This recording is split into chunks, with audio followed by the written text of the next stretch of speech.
So I'll start by saying it's really great to see some familiar faces, some from years ago who I have not seen in a while, some more recent familiar faces, and also some new faces. So if I don't know you, excited to get to know you. If I do know you, hello, good to see you again. So as I said, my name is Ahna Kruzic.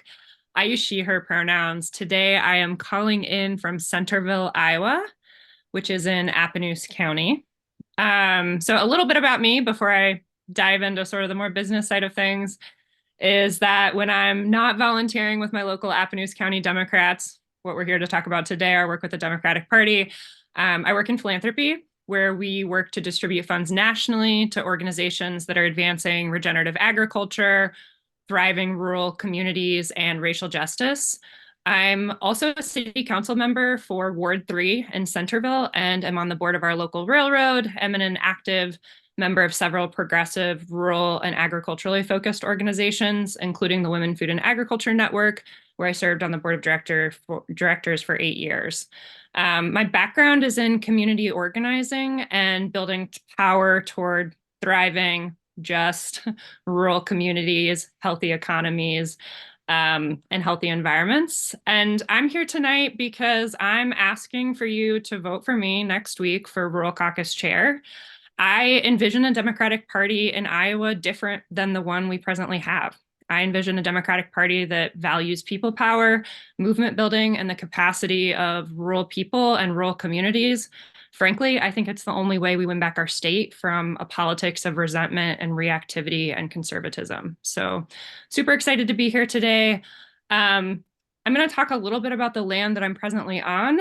And as I mentioned, calling in from Centerville, southernmost portion of the state, in this land that before we called this place Iowa was stewarded by the Sac and the Fox tribes, also known as the Meskwaki Nation. My county's namesake, Appanoose County, is from Chief Appanoose, who was a Meskwaki chief. Iowa's first white settlement was officiated in June of 1832 or 1833, I believe. This settlement and Appanoose County itself was on stolen land through what was known as the Black Hawk Purchase. So the Sac and the Fox people were legally removed from living on and stewarding their own land following this so-called purchase.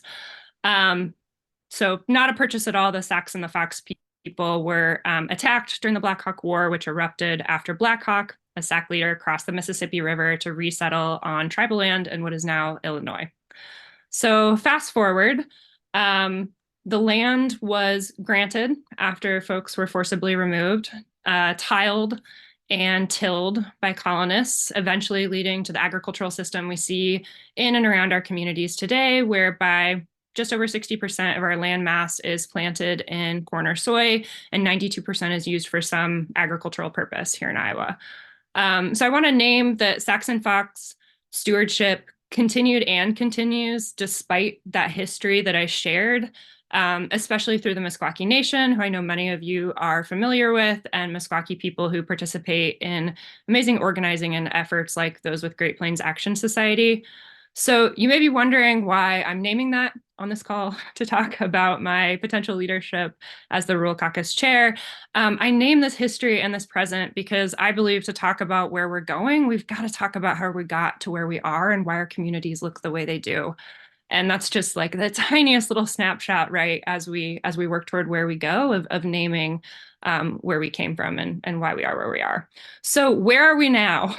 I know you all know this just as much as I do, and probably better so, that we are in a state characterized by some statistics that indicate a really challenging context for those of us who are interested in advancing a people-powered politics and thriving rural communities, right? I mean, y'all could name many more stats than I'm about to, and you all have your own stories, right, about some of those contexts that you're up against in your own local democratic or people powered organizing. But a couple of things that come up for me is our water quality is like quite literally in the dumps. Half of our waterways, over half of our waterways actually tested by the Iowa DNR are considered impaired. Our topsoil is washing away at the rate of 5.2 tons per acre per year. Cancer rates are among the fastest rising in the nation. Republicans are dismantling what was once world-class education system, top in the nation, sending public dollars to private schools, dismantling critical resources provided through area education agencies, reproductive choice is being undermined and dismantled. We have some of the biggest racial disparities in incarceration in the country here in Iowa. Yeah, anyway, that's depressing, so I'm not going to go on any further. Um, and there's a lot of really amazing work happening locally, which is why I'm in Iowa. It's why I'm here, right? Um, and Democrats aren't winning. Frankly, our party, our Democratic Party, isn't throwing their weight or resources behind the candidates that we need to, behind movement building strategies, behind policy priorities that we need to inspire rural communities to show up to the polls to turn this thing around. I want to check in because I just saw a time warning. Glenn, how am I doing? You have reached the 5 minute mark. If you want to take just a couple minutes to a minute to wrap up, that is fine. We're not Great. pressed for time. Thank you. I appreciate that. So I think roughly where I left off is to turn the state around. I'm of the belief that we need a Democratic Party in Iowa that's accountable to rural communities, accountable to rural candidates and their constituencies, and that prioritizes not just places that are already blue or have big donors or have easy electoral wins.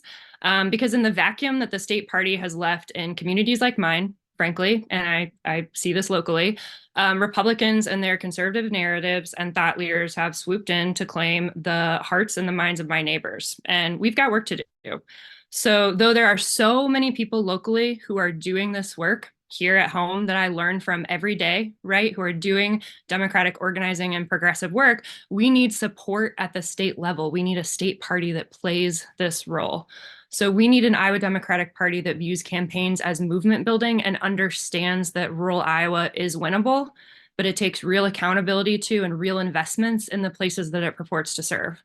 So, because those of us who are in rural Iowa, and if you're in this caucus, if you're listening today, I know you understand this too. Like, we have faith that we can turn this around.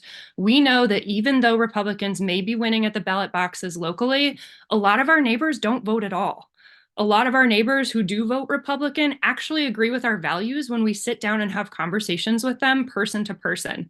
I know firsthand that I can talk to my neighbors about corporate power and its ills. I can talk about income inequality. I can talk about why it's immoral. I can talk about pollution and its health impacts, or education and why we need public investment in it. I can talk about how eminent domain for private gain is wrong. Why can't we build an Iowa Democratic Party that does the same thing and has those conversations and supports candidates that will have those conversations with our neighbors? And so I guess I would end trying to figure out how to wrap this up quickly. But I would say I'm interested in being your rural caucus chair because I want a seat at the state central committee table. I want to collaborate with you and with other caucus chairs and other state central committee members to build and flip our Democratic Party toward a Democratic Party leadership in Iowa that values people power, that prioritizes movement building and the capacity of rural people and rural communities. Frankly, I think it's the only way we win back our state. So thank you.